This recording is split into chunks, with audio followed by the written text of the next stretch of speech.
சுத்தி 4 பக்கத்துல எல்லா பகுதியும் இந்தியாவை விட்டு பழகி போயிடுச்சு.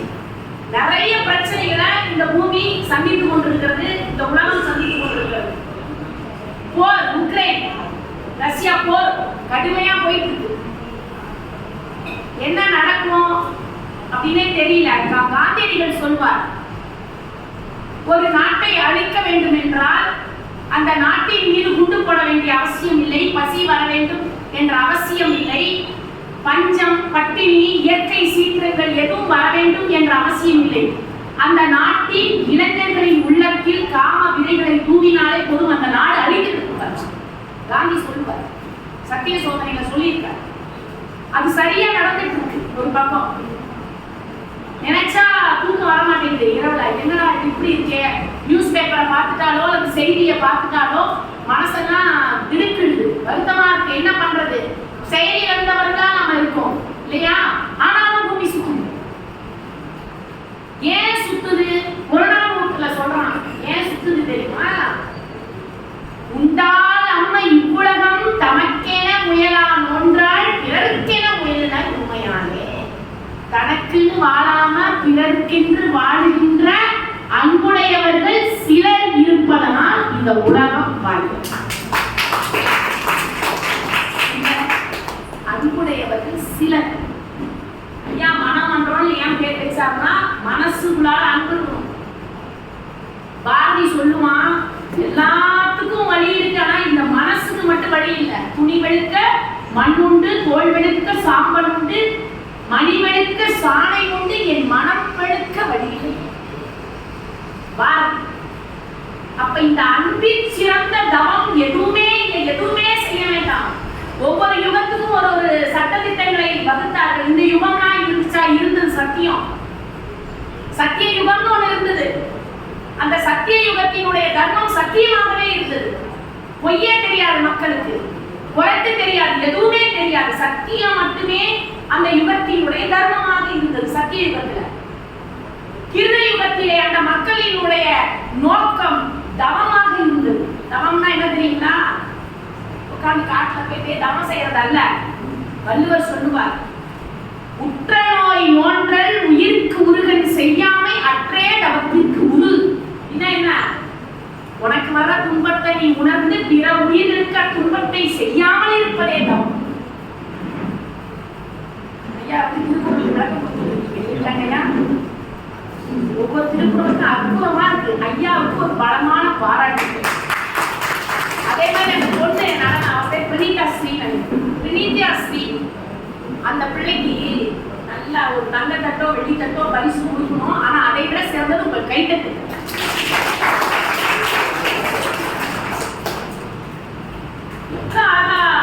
நடனம் அடிச்சதுல அப்ப வள்ளுவர் சொல்றார், தவம்னா இதான். உற்ற நோய் நோன்றல் உயிருக்கு உருகன் செய்யாமை அற்றே தவத்திற்கு உரு.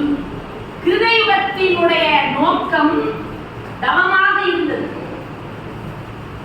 அடுத்தது கிருதயுகத்துக்கு அடுத்தது திரேதாயுகம். திரேதாயுகத்தினுடைய நோக்கம் யாகமாக இருந்தது. யாகம்னா என்ன? எல்லாத்தையும் கொண்டு போய் போடுறது கிடையாது.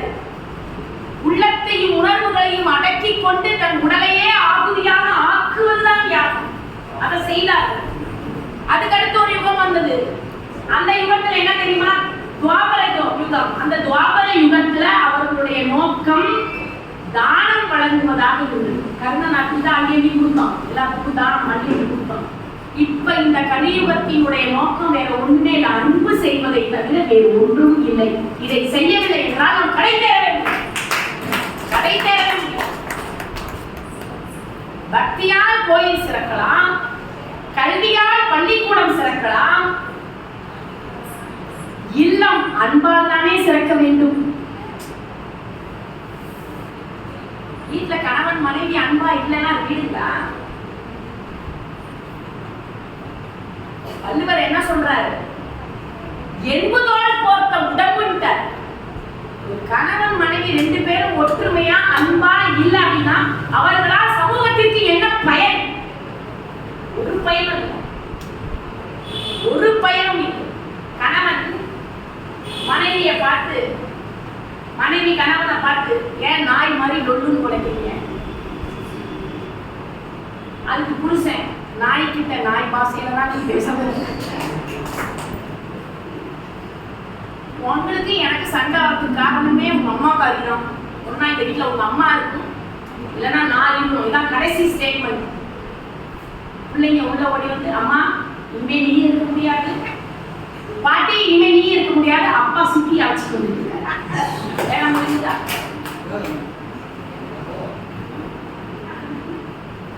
வீட்டுல பெற்றோர்களின் மீது அன்பு செலுத்தாத ஒரு இளைய தலைமுறை இருக்கு. ஐயா சரவணன் ஐயா இன்னைக்கு வந்து நம்முடைய சேலத்தினுடைய பெருமையை உலக அரங்கத்திலேயே கொண்டு சென்ற தலை சிறந்த தொழிலதிபர். ராசி சிஸ்னா தெரியாதே, அவ்வளவு ஒரு டெக்னாலஜி, அவ்வளவு ஒரு சொல்லவே முடியாத அளவுக்கு பேர் ஆற்றல் மிக்கவரை ஒரு இன்னைக்கு வந்து தவிர்க்க முடியாத ஒரு சக்தியா உருவெடுத்திருக்காரு இல்லையா? அப்ப இந்த இவ்வளவு தவிர்க்க முடியாத ஒரு சக்தியான அவர் உருவாகி இருக்கிறாருன்னா அதுக்கு பின்னாடி யார் காரணமாக இருக்க முடியும்? இவர்களுக்கு பின்னால் நீங்க நல்லா யோசித்து பார்த்தா இவரெல்லாம் தாய் தந்தையரை வணங்குபவராக இருந்திருப்பார், இருக்கிறார், இருப்பார். ஏன்னா இது முடியாது. அம்மா அப்பாவை வணங்குறவங்க யாரெல்லாம் பிரபலமா இருக்காங்களோ அவங்க எல்லாம் தாய் தந்தையரை வணங்குபவராக இருப்பார். நீங்க அதை புறக்கணிச்சுட்டு ஒண்ணுமே பண்ண முடியாது. நீங்க கோயில் குளம் எதுவுமே போகாதீங்க. இதெல்லாம் வந்து நம்ம கல்லூரியில பண்ண வேண்டிய விஷயம்.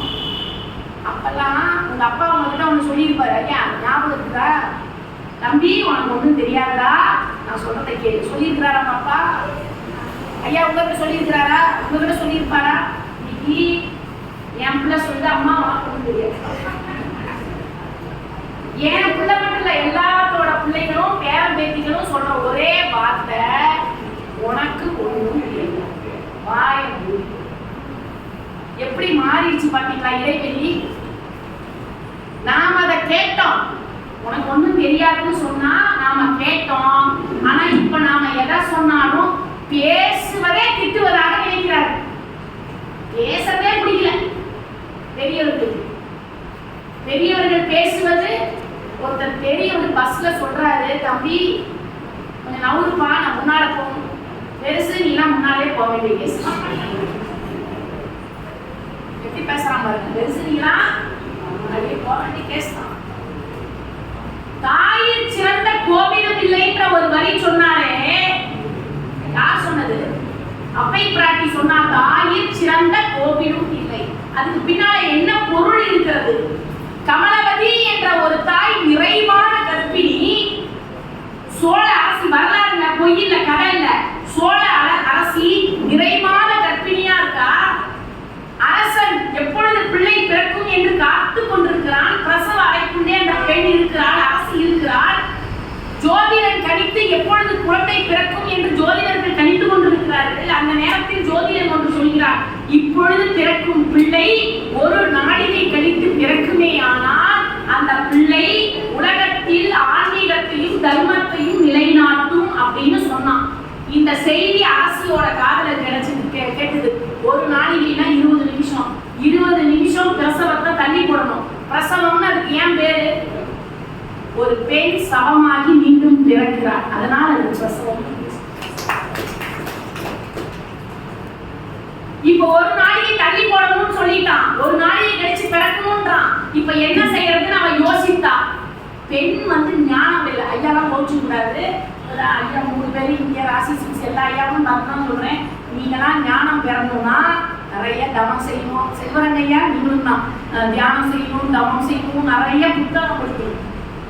ஆனா பெண்கள் வந்து ஞானம் பெறணும்னு அவசியமே இல்லை. ஏன்?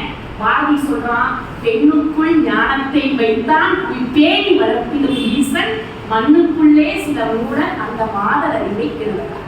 ஞானம் இயற்கையாவே இருக்கு, இயற்கையாவே இருக்கு.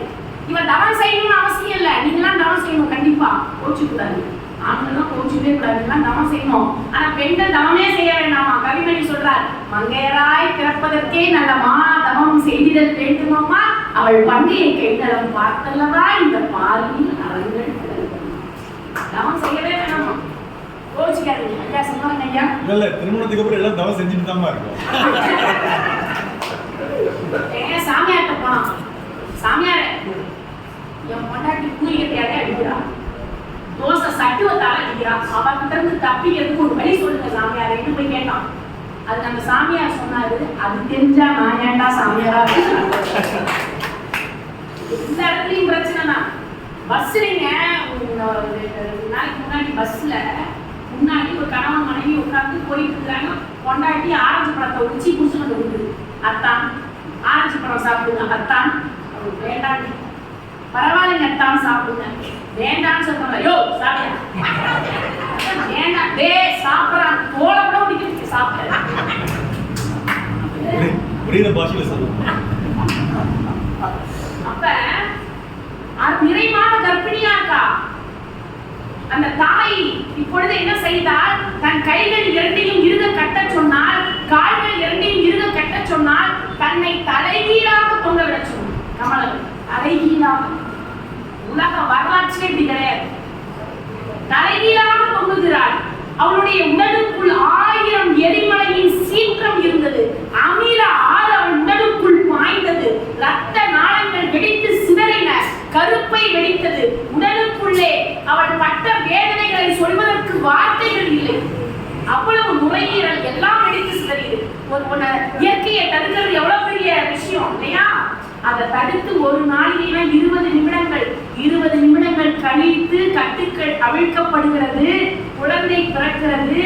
குழந்தையை பார்த்தால் என்கோ செங்கனானோ என்று அழைத்தால், என் குழந்தை சிவந்த கண்களை உடையவனோ என்று சொன்ன அடுத்த நொடி அவள் உடற்கூட்டில் இருந்து உயிர் புறா பிரிந்து போனது. அந்த குழந்தை தான் வரலாற்றிலே கோச்செங்கனான் என்று பெயரிடப்பட்டு காவிரி கரையோரமாக 71 மாட கோயில்களை கட்டியிருக்கிறார். திருவானைக்காவல் உட்பட. முத்துசாமி ஐயர் அவரு சென்னை உயர்நீதிமன்றத்தோட நீதிபதி, முதல் நீதிபதி. பிரிட்டிஷ் அரசாங்கத்தில் அவர் தான் முதல் நீதிபதி. அவங்க அம்மா வீடு வீடா மத்து பாத்திரம் தேய்ச்சவங்க. ஒரு நாள் போண்டா சாப்பிட்டுட்டு ஒரு பேப்பர் எடுத்து பார்க்குற, அதுல முத்துசுவாமி ஐயர் அவங்க அம்மாவை பத்தி சொன்னது 4 வரி எடுத்து படிச்சு பார்த்தேன். அது எங்க கிடைக்கும்னு தெரியல, அந்த வரிகள் திரும்ப கிடைக்குமான்னு தெரியல. அதுல அவர் சொல்லியிருக்காரு, எங்க அம்மா வீடு வீடா பத்து பாத்திரம் தேய்ச்சி என்னை நீதிபதியாவே ஆக்கிட்டாங்க. ஆனா இப்ப உயிரோட இல்ல. எங்க அம்மாவை பற்றி நான் குறிப்பிடுகிறேன்னு 4 வரிகள் தான். என்ன தெரியுமா? அந்த 4 வரிகள், 1000 சுழலும் நாற்காலியை நான் உட்கார்ந்து பார்த்து விட்டேன், எத்தனையோ உயர்ந்த பதவிகளை உட்கார்ந்து பார்த்து விட்டேன். ஆனாலும் தாயே, உன் இடுப்பை போல இடுப்பிக் கொள்வதற்கு இன்னும் ஒரு ஆசனம் எனக்கு கிடைக்கவே. எத்தனையோ பஞ்சு மெத்தைகளில் படுத்துறங்கி விட்டேன், உயர்ந்த விடுதிகளில் எல்லாம் தங்கி பார்த்து விட்டேன். ஆனால் உன் மடியை போல ஒரு அற்புதமான படுக்கை இந்த உலகத்தில் இல்லை. எத்தனையோ உணவு வகைகளை நான் உண்டு பார்த்து விட்டேன். ஆனால் நீ அவசரமாய் வைக்கும் ரசத்திற்கு இணையான ஒரு அமிர்தம் இந்த உலகத்தில் இல்லை. இவ்வளவுதான் இருக்காரு. இந்த தாய்மையையும் இதையெல்லாம் மதிக்காமல் இந்த அன்பை, இந்த தவத்தை செய்யாது ஒரு தலைமுறையை நாம் உருவாக்கி விட்டுவிட்டால் மிகப்பெரிய அபாயம் காத்திருக்கிறது. அபாயம் காத்திருக்கிறது. வள்ளலார் அதான் சொல்றாரு, அன்பெனும் பிடியுள் அகப்படும் மலையே. மலைய இந்த கையில அடைக்கலாம். அன்பெனும் பிடியுள் அகப்படும் மலை, அன்பெனும் குடிப்புடும் அரசே, அன்பெனும் கரத்தவர் அமுதே, அன்பெனும் அணுவுள் அமைந்த பேரொழியை. என்னெல்லாம் சொல்லணுமோ அதை தக்கவையும் சொன்னாரு. திருமூலர் என்ன சொன்னார் தெரியுமா? நீ அன்பு செய்யறதுக்கு தயங்காதப்பா, உனக்கு 4 வழி சொல்றேன். 4 வழி. யாவருக்குமா இறைவருக்கு ஒரே ஒரு பச்சில கடவுள் முன்னாடி போய் நின்று நீ பெரிய அபிஷேகம் பண்ணணும், பூஜை புனஸ்காரம் செய்யணும், அதெல்லாம் அவசியமே இல்லை. பிள்ளையாரா அருகம்புல்லு, பெருமாளா ஒரு துளசி, அம்பிகையா ஒரு வேப்பலை, சிவபெருமானா ஒரு பில்மம். 4 இலை தானங்க திருமூலர். அவருக்குமா இறைவருக்கு ஒரு சரி. அதுக்கப்புறம் நான் யாவருக்குமா முன்னும்போது ஒரு கைப்பிடி உணவு, ஒரே ஒரு பிடி உணவு. காலத்துல வாழையை விரிச்சு வகை வகையா உணவு வைப்பாங்க இல்லையா? அந்த வகை வகையா உணவு வச்சா உடனே சாப்பிட மாட்டாங்க பெரியவங்க. எத்தனை உணவை வீணாக்குறாங்க, திருமணத்துல எத்தனை உணவை வீணாக்குறாங்க. அந்த வாழை இலையில உணவு வச்ச உடனே அதை அப்படியே தண்ணியை விட்டுட்டு ஒரு கைப்பிடி உணவை எடுத்து ஒரு ஓரமா வச்சுட்டு சாப்பிடுவாங்க. அது எதுக்குன்னா சாமிக்குவாங்க. சாமிக்காது யாராவது பசியோட இருந்தா அந்த எச்சில் உணவு உள்ள ஒரு இலையில் எச்சில் படாமல் சாப்பிடுவதற்கு முன்பாகவே ஒரு கைப்பிடி உணவை எடுத்து ஒரு ஓரமா வச்சு அந்த வீட்டுல ஒரு 10 பேர் சாப்பிட்டா 10 பிடி உணவு குப்பை தொட்டியில் கூட எச்சில் இல்லாத உணவை வைக்கும் பண்பாட்டை கொண்டவர்கள் தான். பண்பாட்டை கொண்டவர்கள் தான். அந்த 10 பிடி உணவு ஒருத்தன் சாப்பிட்டா அது பசியா இருக்குமா? இவர் அதுதானே சொன்னாரு, பகுத்துண்டு பல்லுயிர் மோங்குதல் நூலோர் தொகுத்தவற்றுள் எல்லாம் தலை. வள்ளுவர் படிச்சிருக்காருன்றதுக்கான ஒரே எவிடன்ஸ் இருக்கிற ஒரே திருக்குறளை சொல்றோம். வள்ளுவரே படிச்சிருக்காரா, நிறைய படிச்சிருக்காரா, கொஞ்சம் நஞ்சம் படிக்கிறியாம். நான் நிறைய படிச்சு பார்த்துட்டேன். அப்படி நிறைய படிச்சு பார்த்ததுல எனக்கு தெரிந்த அறத்தை எல்லா நூல்களும் சொல்கின்றன. அந்த ஒரே அறம் ஒன்றுதான். அது என்னன்னா, பகுத்துண்டு பல்லுயிர் ஓம்புதல் நூலோர் தொகுத்தவற்றுள் எல்லாம் தலை. நான் தலை மேல வச்சு கொண்டாடுறேன். என்ன எல்லாத்திலையும் சிறந்ததுன்ற தலைன்ற வார்த்தைக்கு 1000 பொருள். அந்த உணவை கொண்டு போய் வைக்கிறாங்கல்ல, இப்ப அப்படி வைக்கிறோமா? நம்ம வாழையில நல்லா வடிச்சு சாப்பிட்டு வாழையிலே சாப்பிடல, அப்படியே கொண்டு போய் நம்ம வீட்டுல சாப்பிட்டு போய் குப்பை தொட்டியில போட்டாலும் ஒரு நாய் அங்கிருந்து வரும், பார்க்கும். இடையில ஒண்ணுமே இல்லைன்னா நமக்கு முன்னாடி ஏதோ ஒரு நாய் சாப்பிடுச்சு.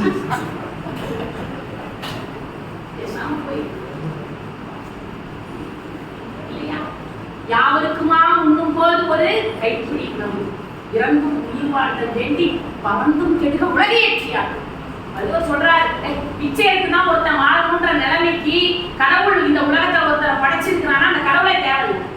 கண்ணதாசனோட சொன்னாரு, வந்த சுதந்திரம் ஏழைக்கல்ல, அவை வாழும் உரைகள் தூங்க, பசி வாட்டு வயிறுகள் ஏங்க, இப்படியே பசி நீரும் என்றால் இது என்ன சுதந்திர பூமி, என் இத்தனை 1000 சாமி. தனியொருவனுக்கு உணவில்லையே இந்த ஜகத்தினை அழித்திருக்கிறோம். பாரதியை பத்தி பேசினா அது ஒரு நாள் பேசலாம். இது எபிசோட் தொடரும். ஏன்னாக்கா எபிசோட் தொடரும். அங்கிருந்து டவுன்லைன்னு 1 மணி நேரத்துல பேசுங்கன்னு சொன்னா முடியுமா? அப்ப இந்த யாவருக்குமா உண்ணும் போது ஒரு கைப்பிடி. அடுத்தது என்ன சொன்னாரு, இதெல்லாம் என்னால முடியல. பசுவுக்கு ஒரு வாயுவை. பசுனா உயிர், எந்த உயிரா இருந்தாலும் சரி அது கொண்ட ஒரு துணி கொடுத்துரு. பசுவுக்கு ஒரு வாயுவை. சரி, எதுவுமே என்னால முடியல. அனைவருக்கும் ஒரு இனிய சொல்லானே, யாவருக்குமா ஒரு இன்னுரை தானே. ஒரு இனிய சொல்ல பேசக்கூடாதா? ஒரு நல்ல வார்த்தை பேசக்கூடாதா? ஒரு நல்ல வார்த்தை பேசுறதுக்கு நாம ஏன் தயங்கணும்? ஒரு சின்ன ஒரு உதாரணம் சொல்றேன். ஒரு ராஜா மக்களுக்கு அன்னதானம் செஞ்சுட்டு இருந்தாங்க. நிறைய அன்னதானம். மக்கள் எல்லாம் சாப்பிட்டு சாப்பிட்டு சந்தோஷமா மகிழ்ச்சியா போயிட்டு இருக்காங்க. அது எப்பவும் நடந்துட்டு இருக்கும். மக்கள்னா அவன் நாட்டு மக்கள் இல்ல, வழிபோக்கர்கள், வருபவர்கள். இவன் நாட்டுல இப்படி சாப்பாடு போடுறான்னு தெரிஞ்சு பிற நாட்டுல இருக்கிற வறுமையில் இருக்கிறவங்க சாப்பிட்டு இருக்கிறாங்க. அப்படி சாப்பிட்டு இருக்கிற ஒரு உணவு தயார் பண்ணுகின்ற இடத்துல ஒரு பாத்திரம் சாப்பாடு வச்சிருக்காங்க. மேல ஒரு பருந்து பறக்கும். மேல ஒரு பருந்து பறக்கும். அந்த பருந்தினுடைய பிடியிலே ஒரு பாம்பு சிக்கி கொண்டிருக்கிறது. இந்த பாம்பை உண்பதற்காக அந்த பருந்து தூக்கி கொண்டு போகிறது. போகின்ற போது அதன் கழுத்தை இருக்குகின்ற போது அதனுடைய நஞ்சு ஒரு துளி விஷம் அந்த உணவிலே விழுந்தது. உணவுல விழுந்தது எப்படி விழுந்ததுன்னா, உணவுலயே விழுந்திருந்தா எல்லாமே பாய்சன் ஆகிருக்கும். அந்த உணவை எடுத்தாலும், கரண்டி எடுத்தாலும், அந்த சமையல்காரன் எடுத்தாலையா போடுறதுக்கு, அந்த போடுகின்ற உணவு கரண்டியில விஷம் வந்துருச்சு. அப்ப பாத்திரத்துல இருக்கிற உணவு நல்லா இருக்கு, இந்த கரண்டியில மட்டும்தான் இப்ப என்ன இருக்குது, விஷம் நஞ்சு இருக்கு. இத போட்டாங்க. போட்ட உடனே ஒருத்தன் செத்துட்டான். ஒரே ஒருத்தனா செத்து போனான். ராஜா போட்ட உணவை உண்டு யார் செத்து போனா? ஒரே ஒருத்தன் செத்துட்டான். இப்ப செத்து போனவனை குடிச்சிட்டு போறதுக்காக யம கிக்கரர்கள் வராங்க. வந்ததுக்கு பிறகு ஒரு கணக்கு எடுக்கணும். என்ன கணக்கு எடுக்கணும்? இந்த தவறுக்கு யார் காரணம்? ராஜாவா? சுமதி ஸ்ரீ சொல்லுங்க, ராஜாவா காரணம்? ராஜா காரணம் இல்லை, ராஜாவும் காரணம் இல்லை. சரி, மேலே பறந்து போனுச்சே அந்த பருந்து காரணமா? சரி, அந்த விஷத்தை கக்கியதே அந்த நாகம் காரணமா? சரி, சாத்தானே விஷம், அவன் தற்கொலை அந்த பாவத்தை செய்தான், அவனுக்கு தண்டனை கொடுக்கலாமா? இப்ப இதுக்கான பாவத்திற்கான தண்டனையை யாருக்கு வழங்குவது தெரியல, எவனுக்கு. ஆனா ஒரு குற்றம் நடந்துவிட்டது, இப்ப இதுக்கான தண்டனையை கொடுக்கணும்னு யார் யோசிச்சுட்டு இருக்கிறாரு? யமதர்மராஜா யோசிக்கிறாரு. ஒருத்தர் மேலையும் குறை சொல்ல முடியல. பிரம்மாண்ட போய் கேட்டார், சிவன் கிட்ட போய் கேட்டார், எல்லாத்துலயும் 33 கோடி தேவர்களுக்கும் இது கணக்கு புரியல, என்ன பண்றதுன்னே தெரியும். ராஜாவுக்கு கவலை, ஒருத்தன் இறந்து போயிட்டான், உணவை சாப்பிட்டு இறந்துட்டான், ஆனா அவனுக்கு பாம்பு கடிக்கல, ஆனா நஞ்சி, அவருக்கும் புரியல. அப்புறம் மருத்துவர்கள் சொன்னார்கள் அவன் பாம்பு கடிக்குதான் இறந்து போனான். அப்ப பார்த்தவர்கள் சொன்னார்கள் ஆகாயத்துல ஒரு பருந்து வட்டமிட்டது, அது கால்களிலே பாம்பு இருந்தது, ஒருவேளை அந்த விஷம்தான் இருந்திருக்குமோ என்று ஒரு எல்லோருமே அது ஒரு யூகப்படுத்தினார்கள். அவ்வளவுதான். இப்படி எல்லாரும் யூகப்படுத்தி இருக்கும் போது கடைசியா ஒரு முடிவுக்கு வரலாம் அப்படின்னு யமதர்மன் அங்கே ஸ்டே பண்ணிட்டார். இதை கண்டுபிடிக்காம அவர் அங்க போக முடியாது, பாவ கணக்கு எழுதாம அவர் போக முடியாது, ஸ்டே பண்ணிட்டு அங்கே தங்கிட்டார் கூடாரம் போட்டு. அப்ப ஆனாலும் ராஜாவுடைய அன்னதானம் நிற்கவில்லை, அது தொடர்ந்து நடந்து கொண்டே இருக்கிறது. ஒரு நாள் 4 பெரியவர்கள் அந்த வழியாக பசியோடு களைப்படைந்து கண்கள் எல்லாம் பஞ்சடைத்து நடக்க முடியாமல் நடந்து வருகிறார்கள். அப்பொழுது அங்கே ஒருவன் கேணி அருகே நீர் இறைத்துக் கொண்டிருக்கிறான். அவனிடத்திலே போய் கேட்கிறார்கள், அப்பா, இந்த நாட்டு அரசன் அன்னதானம் செய்கிறானாமே, அந்த அன்னதான கூடம் எங்கே இருக்கிறது என்று சொல்வாயா என்று அந்த கேணியிலே நீர் இறைப்பவனிடத்திலே கேட்கிறார்கள். உடனே அவன் சொன்னான், இங்கிருந்து சிறிது தூரம் போனால் ஆலயம் இருக்கும், அதற்கு பக்கத்திலேயே அன்னதானம் கூடம் இருக்கும். சரியப்பா, நன்றி என்று 4 பேர் கிளம்புகின்ற பொழுது அவன் சொன்னான், அப்பா, 4 பேரும் பசியோடு வந்திருக்கிறீர்கள், சரி, அந்த அரசன் ஏதோ உணவிலே விஷம் கலந்து கொடுப்பதாக ஒரு செய்தி இருக்கிறது, பார்த்து உண்ணுங்கள் என்று சொன்னான். யமதர்மன் பாவ கணக்கை இவன் பேரிலே எழுதி வைத்தான். தேவையில்லாம அடுத்தவனை பத்தி பேசணும் பாருங்க, பேசும்போது பாவ கணக்கு உனக்கு கூடுது. ஒரு இன்னுரை பேசக்கூடாதா? போப்பா சாப்பிடுப்பா நம்ம சொல்லக்கூடாதா? யாரு? வழிபோக்கர்கள் கேட்டதற்கு தன்னாட்டு அரசனை பற்றி அவனே தவறாக சொன்னதனுடைய பாவம் முழுக்க யாரை போய் சேர்ந்தது? அதுதான் திருமூலர் சொன்னார், யாருக்கும் தான் ஒரு இனிய இன்னுரை தானே. ஒரு நல்ல வார்த்தையை பேசக்கூடாதா? நல்ல சொல்லை பேசக்கூடாதா? இப்ப இதுக்கெல்லாம் நிறைய பெரிய பெரிய இன்னும் நிறைய சொல்லிட்டே போலாம். எத்தனை மணி?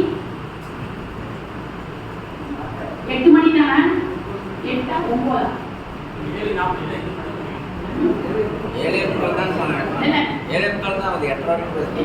ஐயா 10 வரைக்கும் நீங்க பேச வச்சீங்க இல்லையா? ஐயா பாலிமுத்தையா 10 மணி வரைக்கும் எத்தனைக்கு ஆரம்பிச்சு? 7 மணிக்கு ஆரம்பிச்சு ஐயா 10 மணி பேசணுமா? நீங்க பேசுங்கம்மா. நான் பேசுவேன், நீங்களா இருப்பீங்களா? ஒரு ஊர்ல பேச போனா பெரிய திடல், ஆனா 2 பேர் தான் இருக்கான்.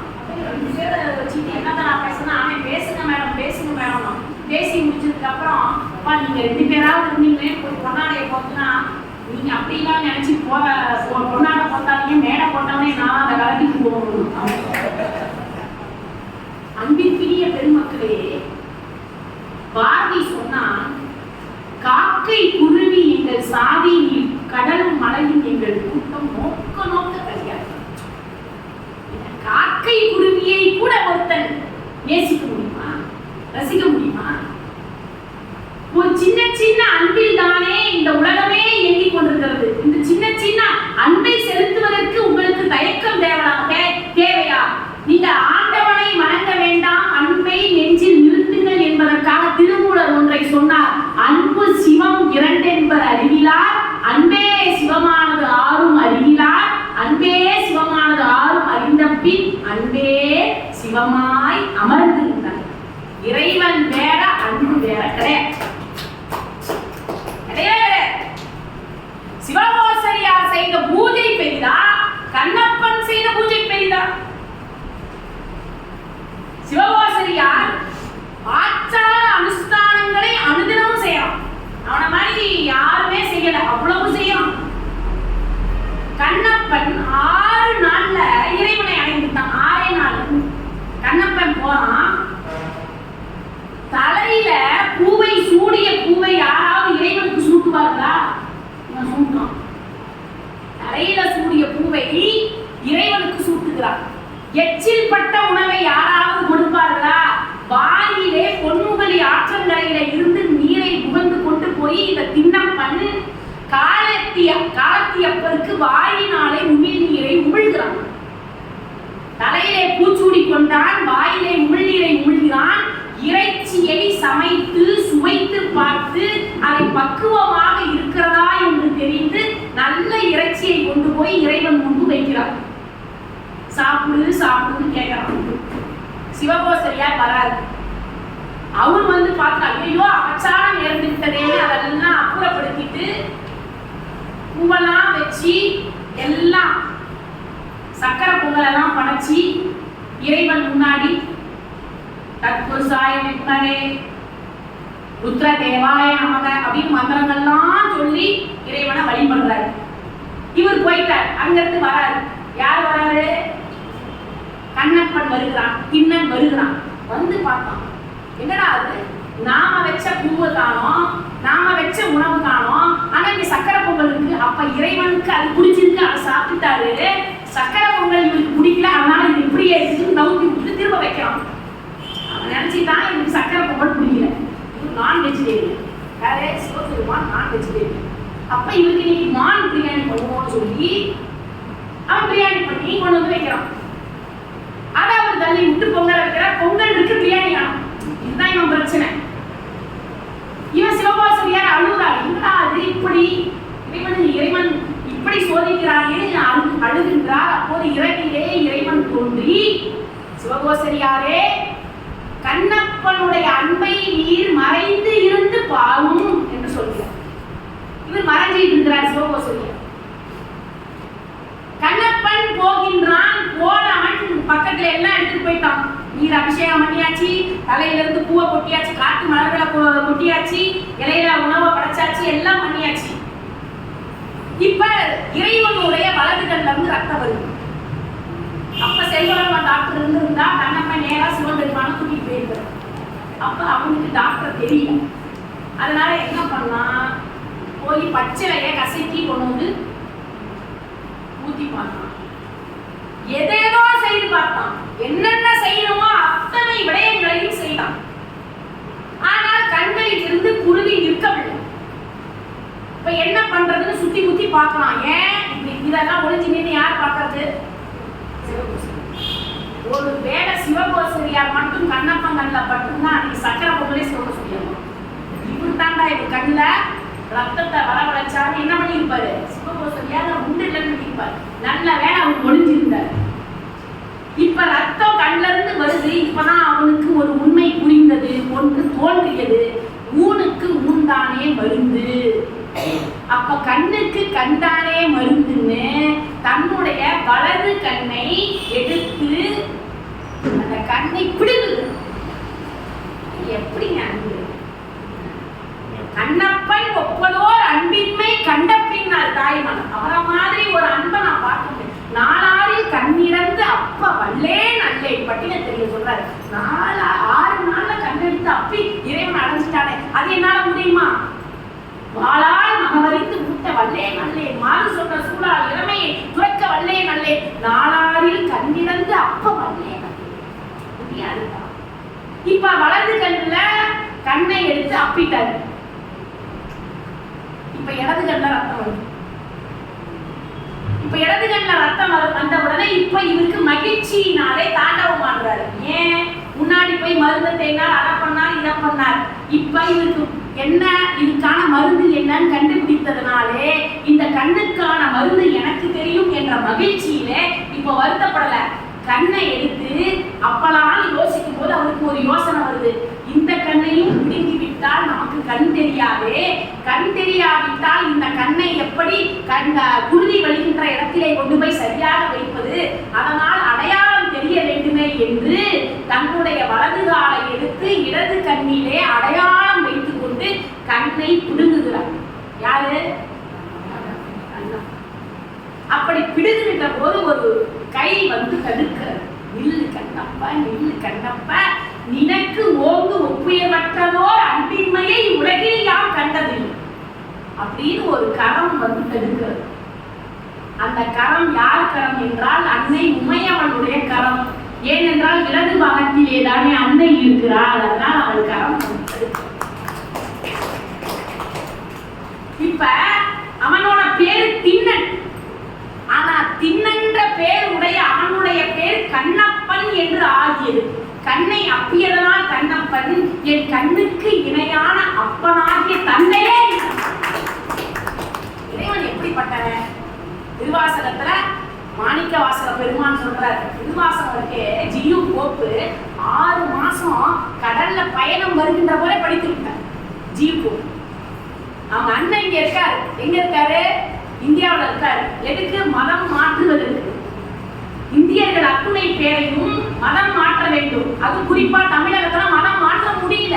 மெக்கால எழுதுகிறார், இங்கே மதத்தை மாற்ற முடியவில்லை, மக்களுடைய மதத்தை மாற்ற முடியவில்லை. நான் எத்தனை 44 நாடுகளை காலனி ஆதிக்கத்துல கொண்டு வந்தான் பிரிட்டிஷ்காரன். ஆனா தமிழகத்துல மாற்ற முடியல. எல்லா நாட்டிலையும் உணவு மாத்திட்டான், உடைய மாத்திட்டான், மதத்தை மாத்திட்டான், எல்லாத்தையும் மாத்திட்டான். இந்தியாவில மாற்ற முடியல. மெக்காலை கடிதம் எழுதுகிறார். ஜியு போப் வருகிறார். எதுக்கு?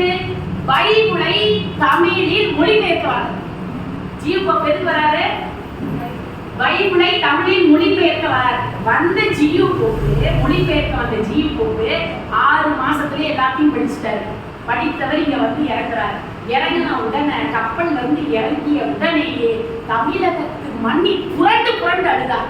ஆஹா, இப்படிப்பட்ட ஒரு தெய்வ மண் இந்த தமிழகம். புரண்டு புரண்டு அழுதார். திருக்குறளை படிச்சார், திருமந்திரத்தை படிச்சார், திருவாசகத்தை படிச்சார். எல்லாம் படிச்சுட்டு அவர் ஒரு வேலை செய்தார். என்ன வேலை செய்தார்னா, திருக்குறளையும் திருவாசகத்தையும் ஆங்கிலத்தில் மொழிபெயர்த்தார். பிரிட்டிஷ் அரசாங்கம் திரும்ப கூப்பிடுது. அவரை கூப்பிட்டு நீதிமன்றத்துல, மத நீதிமன்றத்துல குற்றவாளியா நிறுத்தி, அப்பா உனக்கு கொடுத்த வேலை பைபிளை தமிழாக்கம் செய்ய சொன்னோம், நீ அங்க போய் இங்கிலீஷ்ல பண்ணிட்டு வந்த திருவாசகத்தையும் திருக்குறளையும், அப்படியானால் மத குற்றம் தானே செய்து விட்டாய், அதனால் உனக்கு தண்டனை கொடுக்கிறேன், நீ எழுதிய அந்த மொழிபெயர்ப்பை நான் படிக்கணும்னு வாங்கி நீதிபதி படிக்கிறார். படிச்சுட்டு 10 நாள் கழிச்சு தீர்ப்பு சொல்றாரு. என்ன தீர்ப்பு சொல்றாரு தெரியுமா?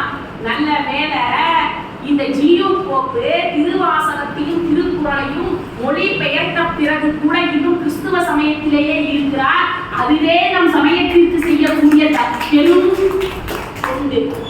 ஜியு போப், நீ என்ன சொல்ல விரும்புற? கடைசியா அந்த நீதிமன்றத்துல நீ என்ன சொல்ல விரும்புற? அவர் சொன்னார், அந்த தமிழகத்தை விட்டு என்னால் வர முடியவில்லை.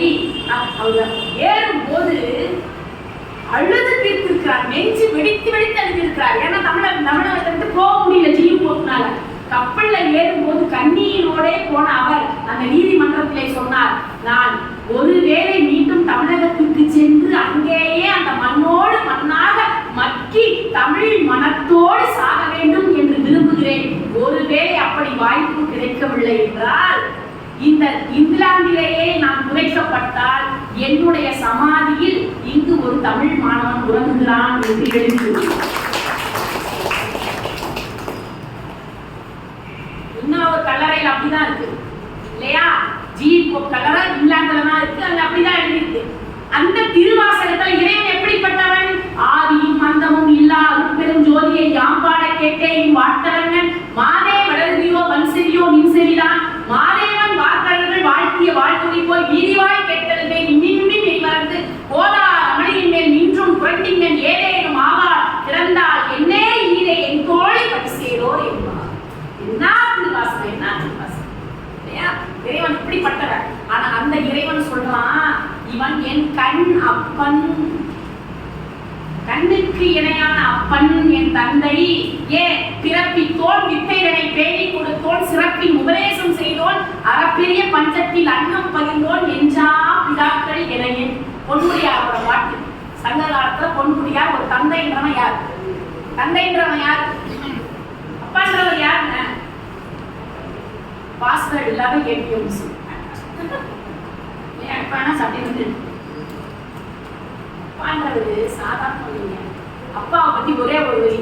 என்னோட நண்பர் முத்துக்குமார் இறந்து விட்டார். மிகச்சிறந்த கவிஞர், என்னோட இதயத்துக்கு நெருக்கமான கவிஞர் முத்துக்குமார். அவரு ஒரு கவிதை எழுதியிருக்காரு. என்ன தெரியுமா? யாருன்னா திருவிழாவுக்கு போய் அப்பாவோட தோள் மேல ஏறி இருக்கீங்க, கை தூக்குங்க பார்ப்போம்.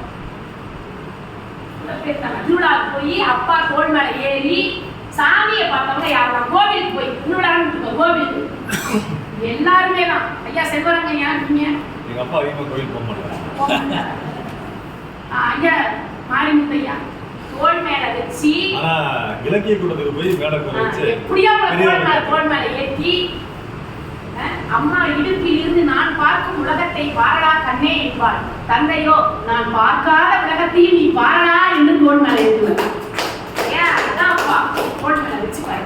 தோள் மேல வச்சுட்டு மவளே பாடுறா சாமி புரியுதா பாடுறா போ வெளியில போ அப்படின்னு முட்டை போட்டுட்டு அப்பா காலை கொஞ்சம் எக்கி நான் பகடி பரவாயில்ல நல்லா பாடுறா பெருமாளை பாடுறா திருப்பதியில எப்படி கஷ்டப்பட்டு வந்துட்டோம் அப்படின்னு திருப்பதி கூட்டத்துல நெருக்கிற கூட்டத்துல பையனை தூக்கி தோள் மேல வச்சு சாமியை பாடுறா தெரியுறாரான்னு கேட்கணும் இல்லையா? அதை எழுதினார் முத்துக்குமார். என்ன தெரியுமா? அப்பாவின் தோள் மீது ஏறி சாமியை கும்பிடுகின்ற போது எனக்கு தெரியவில்லை, சாமியின் தோள் மீது ஏறிதான் நான் சாமி கும்பிடுகிறேன். அந்த அப்பன்றார் யாரு? சிவபெருமான். எங்க அப்பன் கண்ணப்பன் எங்க அப்பன். ஏன் ஒரு தந்தை மட்டுமே தன்னுடைய உடல் உறுப்பை தன் பிள்ளையின் பொருட்டு கொடுப்பான், வேற எவனாலையும் கொடுக்க மாட்டான். ஒரு தந்தையின் தந்தை. ஏன் அவனுக்கு தந்தைன்னு பேர் தெரியுமா? தந்தவன், அதனால் தந்தை.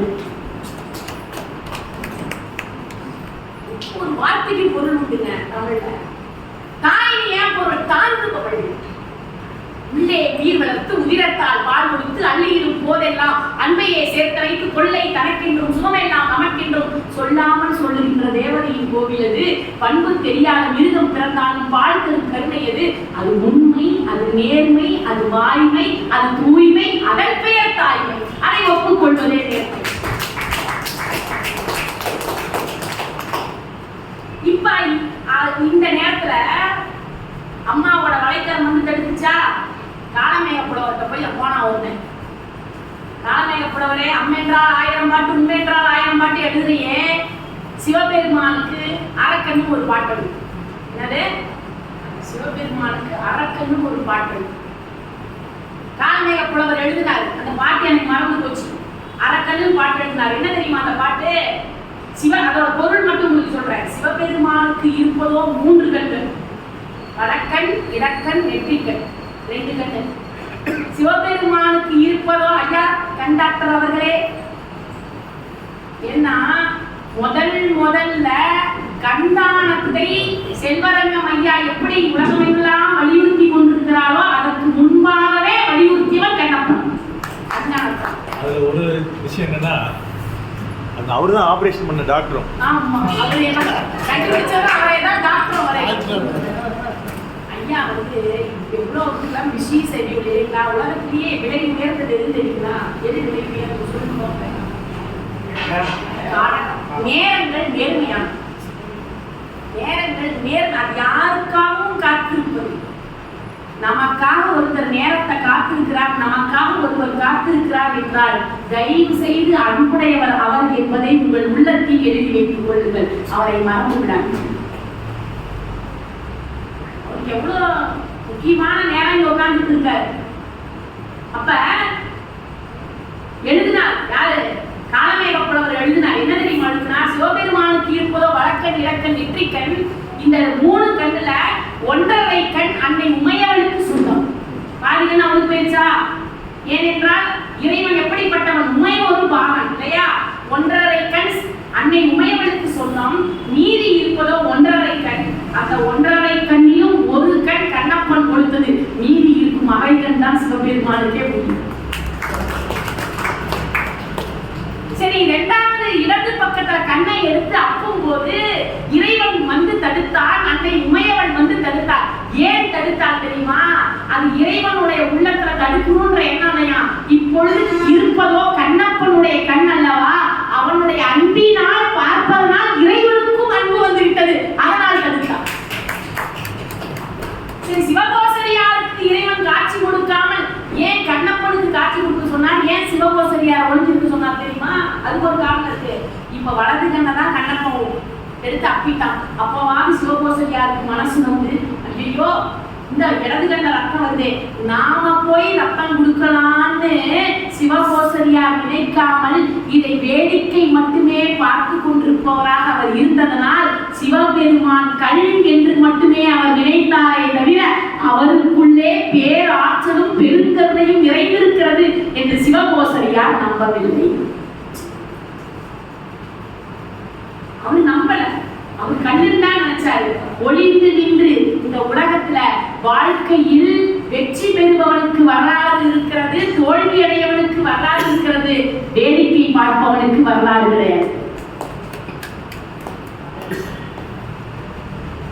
எப்படி ஒருத்த அப்பனா மாறினா, ஒருத்தி அம்மாவா மாறினாங்க. இதை சொல்லாம சொல்லி முடிச்சு, ஒருத்தி அம்மாவா மாறினா, இறைவனுக்கே அம்மாவா மாறினா. பரமதத்தன், காரைக்கால பெரிய தனவந்தன் மணிகன், அவனை தேடி சேலத்திலிருந்து ராசி சீட்ஸ்ல உற்பத்தியான ஒரு மாங்கன்று, ஒரு மரம், ஒரு கன்று மாங்கன்று, அந்த மாங்கன்றில் இருந்து வந்த மாங்கனிகள். அந்த 2 மாங்கனியை எடுத்துக்கிட்டு சேலத்திலிருந்து ஒருத்தர் போறார். இது வந்து அற்புதமான மாங்கனி, சுவையானது, பரமதத்தன் கொண்டு போய் கிஃப்டா கொடுக்கலாம், இது கிடைக்காதுப்பா சாப்பிடுங்க. இதை வாங்கிய பரமதத்தன் வீட்டுக்கு கொடுத்து அனுப்புகிறான். பெரிய வணிகன், பெரும் செல்வந்தன் கொடுத்து அனுப்புவான். அந்த மாங்கனியை வாங்கி மனைவி புனிதவதியார் இல்லத்திலே வைத்திருக்கிறார். கரெக்டா நேரம் மதிய உணவு நேரமும் அல்ல, காலை உணவு நேரமும் அல்ல, 11 மணி. அந்த நேரத்துக்கு ஒரு சிவனடியார் வாசல்ல வந்து நின்று, பல நாட்கள் ஆயிற்று சாப்பிடவில்லை, ஏதேனும் சாப்பிட கொடுக்கிறீர்களா என்று கேட்கிறார். கேட்ட உடனே அம்மையார் சோறு தயாரித்துட்டார். உணவு இருக்கு, தொட்டுக் கொள்வதற்கு காய்கறிகள் இல்லை, உணவு வேற எதுவும் இல்லை.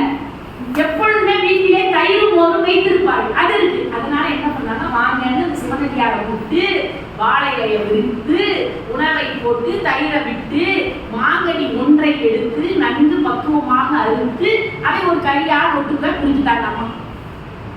சிவனடியார் சாப்பிட்டார். சாப்பிட்டு வாழ்த்திட்டு போயிட்டார். மதிய உணவு எல்லா உணவு வகையும் தயாராகிவிட்டது. அவியல், பொரியல், கூட்டு எல்லாம் தயாராகிடுச்சு. வந்த பரமதத்தன் திருப்தியாக உணவு சாப்பிட அமர்ந்தான். மாங்கனி ஒன்றை அறிந்து வைத்தால் புனிதவதி, அதையும் உண்டான்.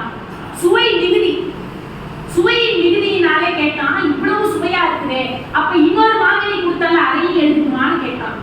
இப்ப சுவையின் மிகுதியினுடைய ஆர்வத்தினாலே கணவன் கேட்பதினால் என்ன செய்வது என்று தெரியாது. அந்த அம்மா போய் கடவுள்கிட்டலாம் வேண்டல, போய் கையை பிசைஞ்சு, இறைவா நான் என்ன செய்யறது, ஒரு மாங்கனி கேட்கிறாரு, ஆசையா கேட்கிறாரு, அதை வேற சிவனடியாருக்கு கொடுத்துட்டேனே, என்ன செய்யறதுன்னு தான் நினைச்சாங்க. கையில மாங்கனி இருந்துச்சு.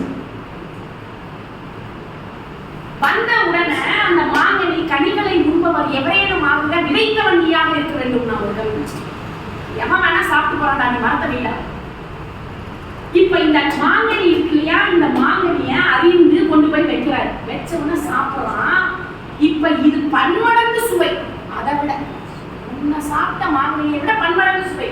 இந்த பன்மடங்கு சுவையான மாங்கனியை சாப்பிட்டவன் கேட்டான், புனிதவதி முன்பு சாப்பிட்ட மாங்கனியை விட இது பன்மடங்கு சுவையாக இருக்கிறது. இது சேலத்திலிருந்து வந்த மாங்கனி. ஒரு மாமரத்தில், ஒரு கிளையில், ஒரு கொம்பில், ஒரு காம்பில் பழுத்த இரட்டை மாங்கனிகள். அப்ப எப்படி சுவை வேறாக இருக்கும்? இப்படித்தானே அவன் சொல்லி கொடுத்து விட்டு போனான். இது சுவையாக இருக்கிறதே, இது என்ன காரணம்? அம்மையார் சொன்னார், தெரியவில்லை, இறையருளால் ஒன்று கையில் கிட்டியது. இறையருளால ஒன்று கிடைச்சது, அந்த மாங்கனியா? நான் நம்ப மறுக்கிறேன். அப்படியா? இறைவா நான் என் செய்வேன், நீ தானே கொடுத்தாய் அந்த மாங்கனியை, இப்பயும் இறைவன் கேட்கிறார். அம்மா என் செய்வேன் இறைவான்னு கையில இன்னொரு மாங்கனி இருந்துச்சு. யார்கிட்ட கொடுத்தாங்க? பரமதத்தன் கொடுத்த உடனே ஆவல் மிகுதியாலே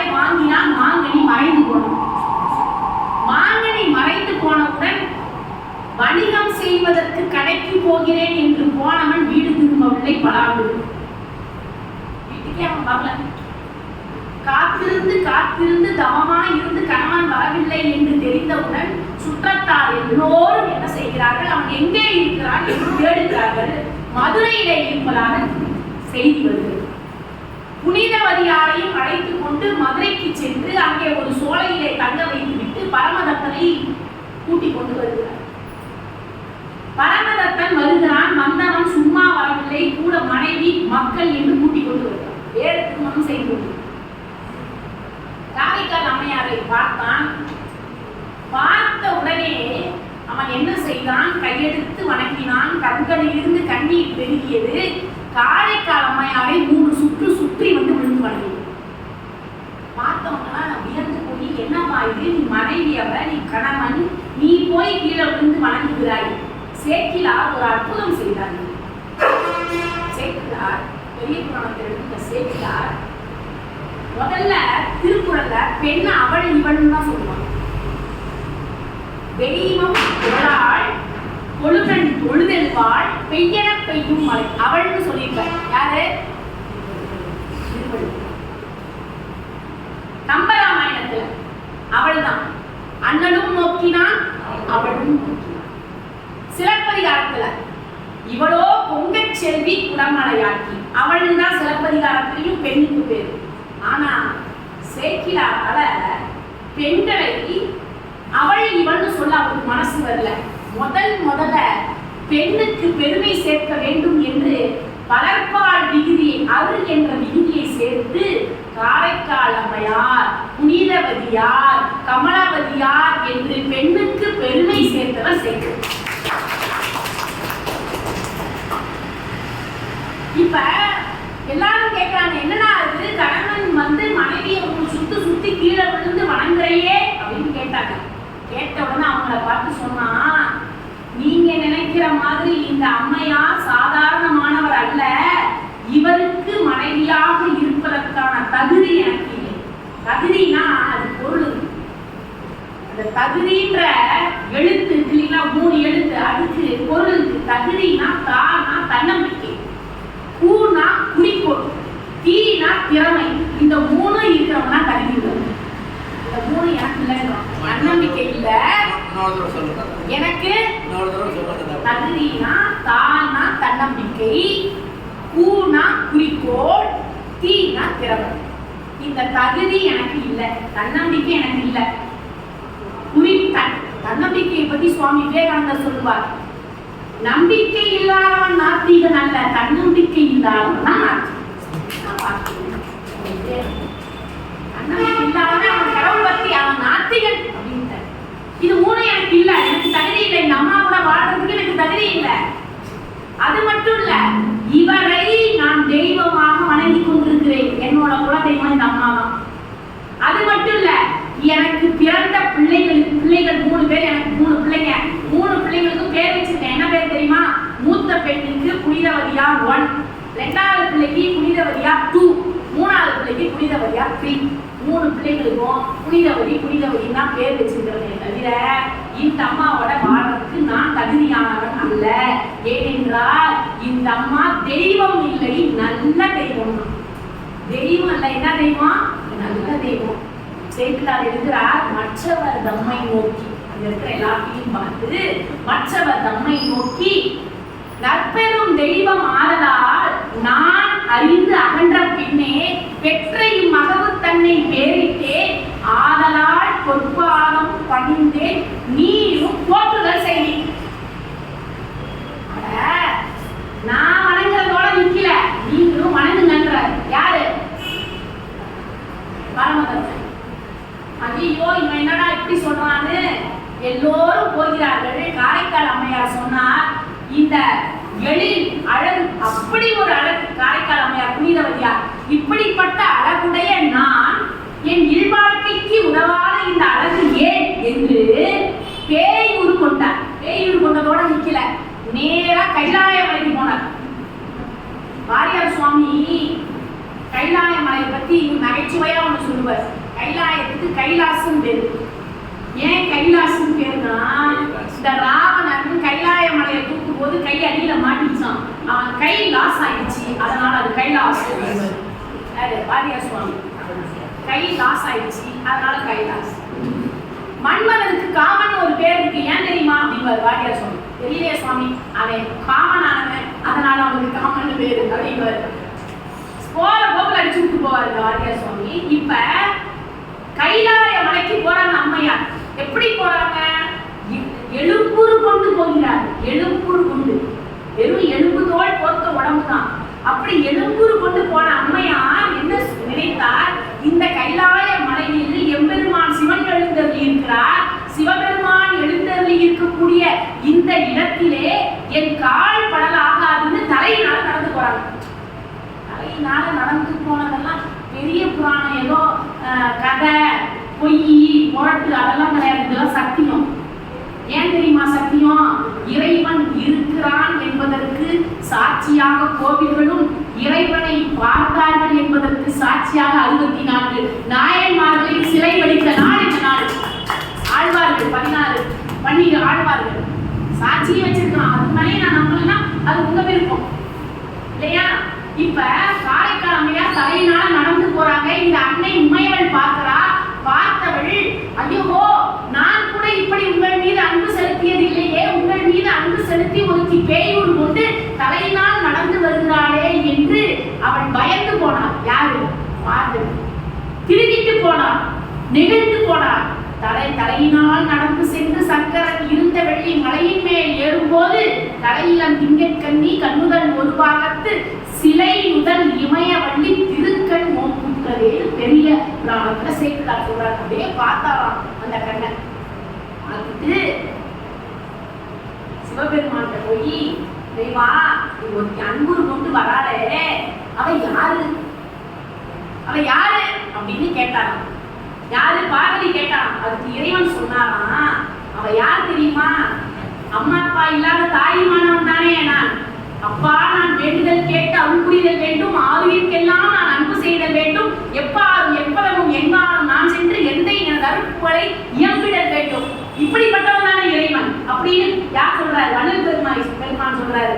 இறைவன்னா யாரு அப்படின்னு வள்ளல் பெருமான் போய் கேட்கறாங்க. சாட்சி சொல்லு, கடவுள் இருக்காரு, பெருஞ்சோதி இருக்காரு, தனிப்பெருங்கருணைன்னு சொல்றையே, அந்த இறைவனை கொண்டு வந்து காட்டுன்னு வள்ளலார்ட்ட சொன்னோம்னா வள்ளலார் சொன்னாரு, வித்தாகி வித்தாகி வித்தாகி முளையாகி விளைவதாகி விளைவிக்கும் பொருளாகி மேலுமாகி கொத்தாகி பயனாகி கொள்வோனாகி குறைவாகி நிறைவாகி குறைவில்லாத சத்தாகி சித்தாகி இன்பமாகி சதா நிலையாய் உயிருக்கும் சாட்சியாகி முத்தாகி மாணிக்கமாகி முழு வைர தனிமணியாய் முளைத்த தேவன். சாட்சி யாராவது சொல்ல முடியுமா? வள்ளல் பெருமான போல யாராலையும் சொல்ல முடியாது. இப்ப இறைவன், அப்படிப்பட்ட இறைவன் யார் இந்த அம்மா அப்படின்னு கேட்ட உடனே அவர் சொன்னாரு, இந்த அம்மா என்னோட அம்மா. என்னங்க உங்களுக்கு அம்மாவா? ஆம். பார்வதி கிட்ட மட்டும்தான் நான் சொன்னாரா? இல்ல உலகத்துக்கே கேட்கிற மாதிரி சொன்னாரா? எனக்குன்னு ஒரு அம்மா இருக்கானா அவ ஒரே ஒருத்தினா, அவ புனிதவள், அவ புனிதவள், ஒரே ஒருத்தினா. வரும் இவள் நம்மை பேரும் அம்மைதான்.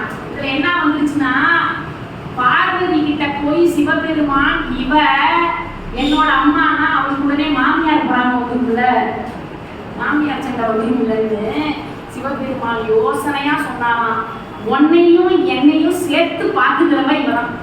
என்னை மட்டும் பார்த்துக்கிறவள் இல்ல, என்னை பேரும்னு சொல்லல, வரும் இவள் நம்மை பேரும் அம்மைதான், மற்ற பெருமை சேர் வழியெல்லாம் வேண்டி பெற்றனன் என்று செம்மை ஒரு மொழி உலகம் உயவே அறினான். உலகமே கேட்கிற மாதிரி சொன்னான். இறைவன் முன்னாடி வந்து நின்னாச்சு. உனக்கு என்னமா வேணும் கேட்கிறார். இறைவன் என்ன வேணும் உனக்கு? காரைக்கால் அம்மையார் கேட்டாரு, அப்பா நான் இறந்து போயிருந்தேன், இறந்தா மீண்டும் பிறப்பேன், பிறந்த நாளும் உன்னை மறக்க கூடாது. அப்படியே நான் பிறந்தால் உன்னுடைய பாதங்களிலேயே இருப்பதற்கான ஒரு வரத்தை கொடு. இரவாத இன்பன்பு வேண்டி பின் வேண்டுகின்றார், பிறவாமை வேண்டும் மீண்டும் பிறப்புண்டே, உன்னை என்று மறவாமை வேண்டும் இன்னும் வேண்டும் நான் மகிழ்ந்து வாடி. அறவா நீ ஆடும்போது உன் அடியில் இருக்க வேண்டும். அதனால இறைவன்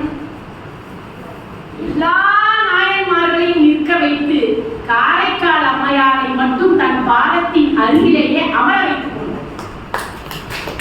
ஒரு டவுட் வரும். ஒரே ஒரு மாங்கனிய ஒரு சிவனடியார் வந்தாரு கொடுத்தாங்க, அதுக்கான அம்மான்ற பட்டமா? அது இந்த அம்மா மாங்கனியை கேட்க முடியல, எதுவுமே பண்ணல, வந்துச்சு கொடுத்துச்சு, அவர் சாப்பிட்டாரு, புருஷன் பிரிஞ்சு போனார். இதுக்காக காரைக்கால் அம்மையாருக்கு இப்படி ஒரு பெருமையானா? ஏன் இறைவன் அம்மா என்று அழைத்தான் தெரியுமா? இறைவன் சிவனடியார் வடிவத்திலே வந்து காரைக்கால் அம்மையார் இல்லத்திலே உணவருந்தி மாங்கனியை உண்டுவிட்டு சென்ற காரணத்தினால்தான் காரைக்கால் அம்மையாராகிய புனிதவதியார் தன் கணவன் பரமதத்தனோடு இல்லற வாழ்க்கை வாழ முடியவில்லை. ஒருவேளை இல்லற வாழ்க்கை வாழ்ந்திருந்து அந்த புனிதவதியார் தன் கணவனோடு ஒரு இல்லற வாழ்க்கையிலே ஒரு பிள்ளை பேரை பெற்று மக்கள் பேரை அடைந்து இனிய வாழ்க்கையை வாழ்ந்திருப்பாள். அன்றைக்கு நான் சிவனடியார் வடிவத்திலே செல்லாது இருந்திருந்தால் அவளுக்கு பிள்ளை கிடைத்திருக்கும் அல்லவா? பிள்ளை கிடைக்காத காரணத்தினால் நானே அவளுக்கு பிள்ளையாக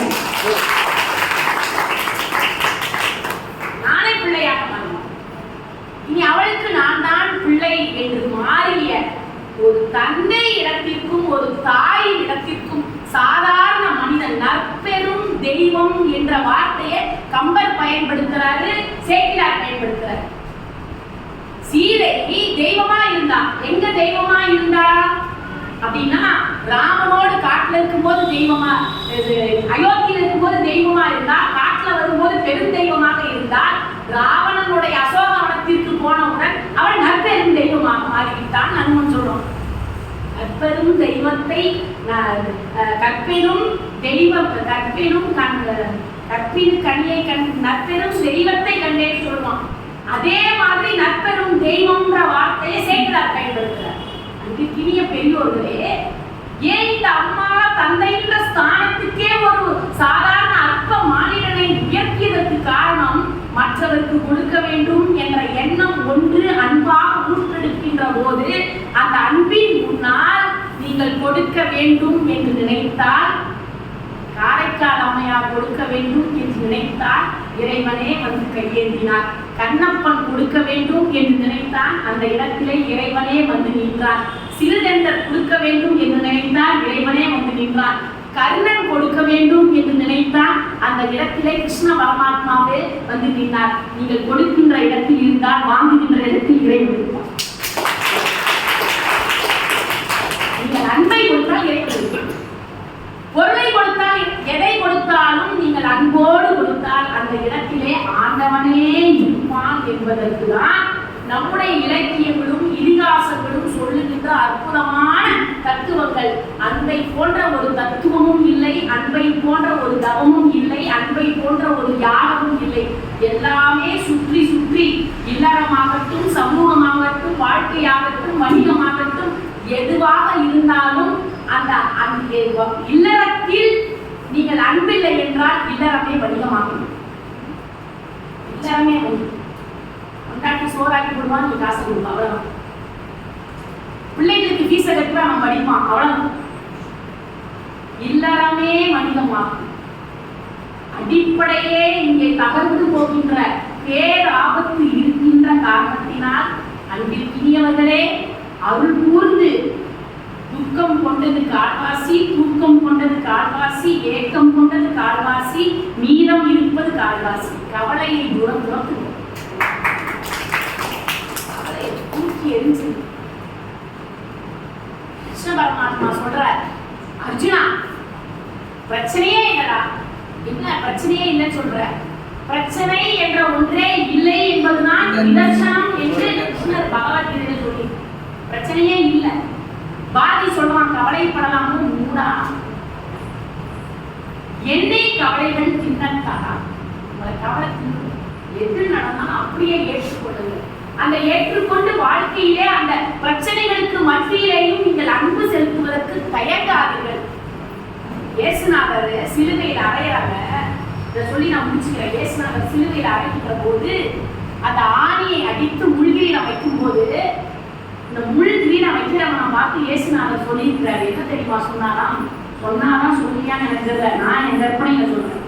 அந்த முள்கிரீடம் வைப்பவனை பார்த்து இயேசுநாதர், சகோதரனே முள்கிரீடத்தை வைக்கிறாய், பார்த்து வைக்கலை என்றால் உன் கைகளில் அந்த முள் பலம் பார்த்து கண்டிப்பா சொல்லியிருக்காங்க. ஜோன் ஆஃப் ஆர்க் பிரெஞ்சு புரட்சிக்கு வித்திட்ட அந்த 16 வயது சிறு நட்ட நடு மையத்தில் வீதியில் நிற்க வைத்து ஒரு தூணிலே கட்டப்பட்டு நெருப்பை பற்ற வைக்கின்ற போது அந்த பெண் அந்த நெருப்பு பற்ற வைக்கின்ற அந்த பணியாளனை பார்த்து, சகோதரனே, நெருப்பை வைத்து விட்டு தூர விலகிட்டு உன் மீது அந்த நெருப்பு கங்குகளின் தாக்கம் பட்டுவிடப் போகிறது என்று ஜோன் ஆஃப் ஆர்க் பேசியிருக்கிறார். உலக வரலாறு என்பது அன்பினால் மட்டுமே எழுதப்பட்டிருக்கிறது என்ற காரணத்தினாலே துக்கம் கொண்டது கால்வாசி, தூக்கம் கொண்டது கால்வாசி, மீதம் இருப்பது கால்வாசி. கவலையை புறத்துவத்துங்கள், நெஞ்சில் அன்பை நிறைந்திருக்கிறது.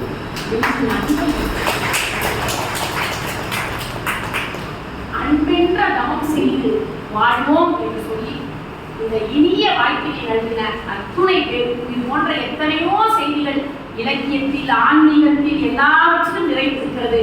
வாழ்நாள் எல்லாம் உழைத்து கரைத்து இழைத்து போயிருப்பவர்கள் மனம் மன்றம் என்ற இலக்கிய தோட்டத்திற்கு வாருங்கள், இறை பாருங்கள்.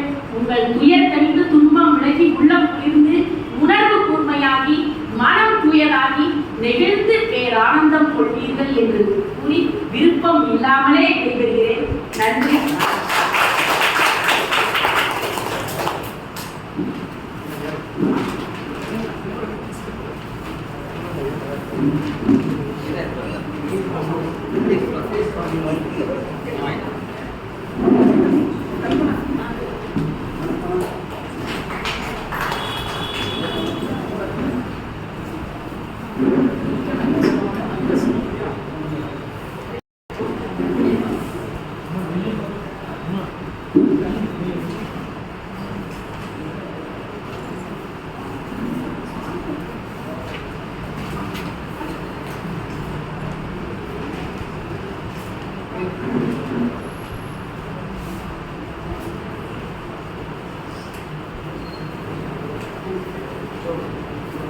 தற்போது நன்றி உரை.